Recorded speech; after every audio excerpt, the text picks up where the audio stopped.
Hey everyone, today we're going to talk about disabilities and when you should be disclosing or if you should be disclosing this to a future or current employer. My name is Angela and I'm a visually impaired designer.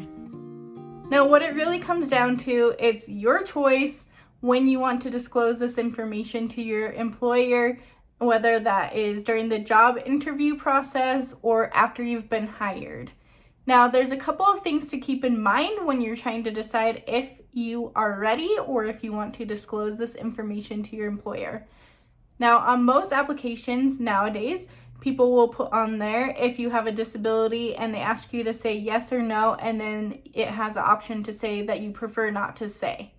At different points in my career, I have done different answers to this question and it's evolved over time, but for me at the beginning, I didn't want to disclose that I had a disability because I felt like it had affected my chances of getting a job. And this is a real fear that happens with a lot of people who have disabilities. And the fact is that some employers simply favor people who don't have disabilities. And this is a stigma or issue that needs to be continued to be worked on by employers. But as people with the disabilities, it's our choice to decide if we need to worry about that or not.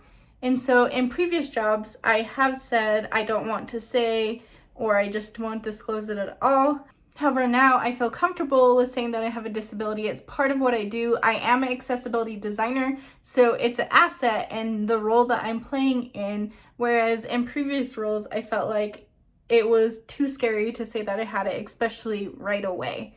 Now, a reason why you might want to consider revealing that you have a disability is because if you need accommodations to help you perform your job the same way that someone doesn't have a disability, you'll need to let your employers know. You can decide at what point that is. Maybe after the first interview, you have shown them why you're an asset and why you would be good for their company and why they should hire you. Then you can then tell them, by the way, I have a disability and these are the accommodations that I might need moving forward if you pick me.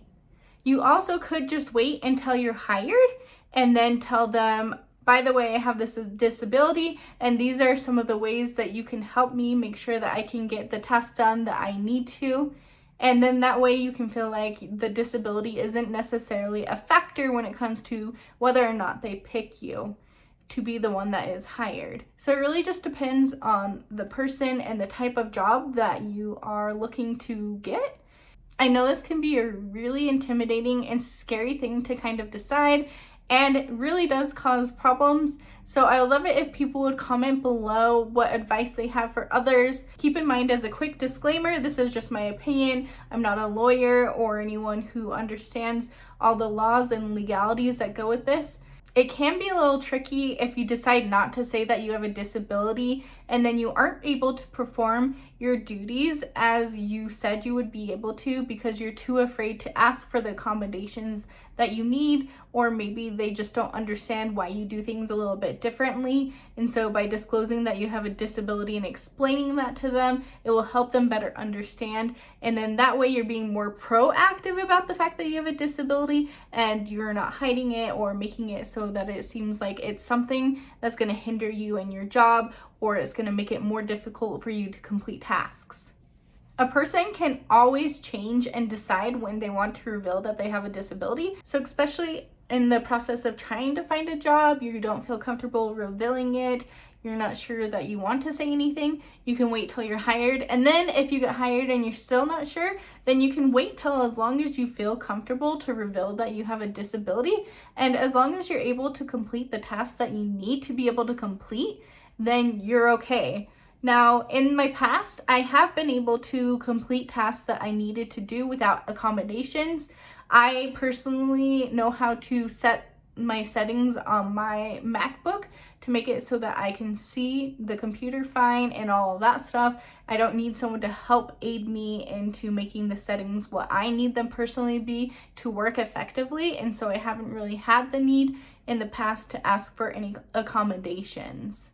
And it's okay if your decision changes, like I said, over time.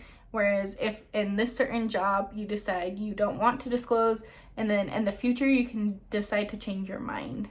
I personally think that if you're going to reveal that you have a disability, follow it up by saying how you're qualified for the position and how you're going to be able to complete the same tasks that someone else would do. It might just be in a different way than they personally are used to seeing it being done, and explain to them what you will need in order to do that. And then that way, that will give them the confidence to know that you know what you're talking about and you know how to do it, even if it's in a different way than they're used to. So sometimes it's obvious that you have a disability, whether you're in a wheelchair when you go to your interview or your eyes look different or whatever the case may be. There might be times when it's obvious to people that you have a disability because of the way you speak or whatever it is. So it's still up to you personally to reveal whether or not you have a disability. For me personally, my eyes look a little different and it's kind of obvious that I have a disability, but I still in the past have decided not to reveal that until later on. And now I feel like because it's obvious that I have a disability, I feel like just approaching it and telling them up front that I have a disability and telling them what I need from them or what that means to me and how it affects my work has worked better for me, because then it's kind of addressing the elephant in the room. Now, I personally wouldn't necessarily reveal this in the first interview, but I would at some point make it known that I have a disability just so it's out in the air. And it's not really something they're feeling like they have to walk on eggshells about, because the employer can't ask you about it legally unless you are the one that discloses that you have a disability. So if it's obvious to them that you have a disability, it might feel a little awkward or off, but then again, you still don't have an obligation to mention it, and you get to decide when you're comfortable with saying it. So the bottom line is, whenever you're comfortable to reveal that you have a disability, whether that's in the job interview process or after you have already obtained a job or you've already proven yourself for a year or two, it's really just up to you to decide what is best for you, and keeping all of these things in mind when you're trying to decide when to disclose that information. I hope that you found this video helpful. If you enjoyed this video, give it a big thumbs up so I know that you want to see more content like this. Subscribe to my channel below and turn on the notification bell so you can know about when I put videos out in the future. And leave any comments below about anything on this topic about having a disability in the workplace for the job interview process, while you're working, and all of those types of questions. I am in contact with someone who is a lawyer that specializes in this topic, and I'm hoping to do an interview with them so that they can help give more knowledge on this topic in the future. So leave any comments below what you want to hear and know from them, and then we will address that in a future video. I hope that you all have a fantastic week, and I will see you in the next one. Bye!